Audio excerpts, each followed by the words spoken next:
ഇറാനും അമേരിക്കയും തമ്മിലുള്ള ആക്രമണം വീണ്ടും ശക്തമായതോടെ ഗൾഫ് മേഖലയിൽ ആശങ്ക ഉയരുന്നു. കുവൈറ്റിനും ജോർദാനും പിന്നാലെ ബഹ്റൈനിലെ ഷെയ്ഖ് ഈസ എയർബേസിന് നേരെയും ഇറാൻ ആക്രമണം നടത്തി. കുവൈറ്റിൽ നടന്ന ആക്രമണത്തിൽ ഒരു നേപ്പാൾ പൗരൻ കൊല്ലപ്പെട്ടു. ഇറാനും അമേരിക്കയും തമ്മിൽ വീണ്ടും ആക്രമണം ശക്തമായതോടെ ഗൾഫ് മേഖലയിൽ ആശങ്ക ഉയരുകയാണ്. കുവൈറ്റിനും ജോർദാനും പിന്നാലെ ബഹ്റൈനിലെ ഷെയ്ഖ് ഈസ എയർബേസിന് നേരെയും ഇറാൻ ആക്രമണം നടത്തിയതായി റിപ്പോർട്ടുകളുണ്ട്. അതേസമയം ഇറാൻ വിമാന കമ്പനി ഉൾപ്പെടെ കൂടുതൽ സ്ഥാപനങ്ങൾക്കെതിരെ അമേരിക്ക പുതിയ ഉപരോധം പ്രഖ്യാപിച്ചു.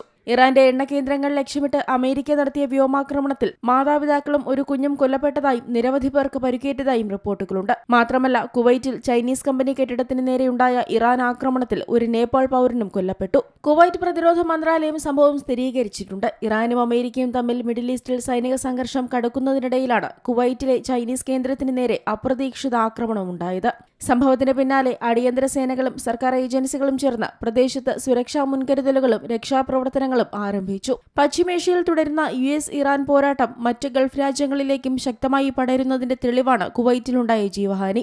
രാജ്യത്തിന്റെ പരമാധികാരവും സുരക്ഷയും സംരക്ഷിക്കാൻ ശക്തമായ തിരിച്ചടി നൽകുമെന്നും കുവൈറ്റ് സേന വ്യക്തമാക്കി. ആക്രമണത്തിന്റെ പശ്ചാത്തലത്തിൽ മേഖലകളിൽ കുവൈറ്റ് സൈന്യം അതീവ ജാഗ്രതാ നിർദ്ദേശം പുറപ്പെടുവിച്ചു. കുവൈറ്റിന് നേരെയുണ്ടായ ഈ കടന്നുകയറ്റത്തെ ജോർദാൻ, സൗദി, UAE എന്നീ രാജ്യങ്ങൾ ശക്തമായി അപലപിച്ചു. ഇതിനിടെ ജോർദാനിലെ സൈനിക കേന്ദ്രത്തിൽ 3 F-35 യുദ്ധവിമാനങ്ങൾ തകർത്തതായി ഇറാൻ സൈന്യം അവകാശപ്പെട്ടു. സംഘർഷം കൂടുതൽ വ്യാപിപ്പിക്കാൻ തയ്യാറാണെന്ന് അമേരിക്ക മുന്നറിയിപ്പ് നൽകിയതോടെ മേഖലയിലെ സുരക്ഷാ സാഹചര്യം വീണ്ടും അനിശ്ചിതത്വത്തിലായിരിക്കുകയാണ്. ഇരു രാജ്യങ്ങളുടെയും നീക്കങ്ങൾ അന്താരാഷ്ട്ര തലത്തിൽ ആശങ്കയോടെയാണ് നിരീക്ഷിക്കപ്പെടുന്നത്. International desk, Zee Malayalam news.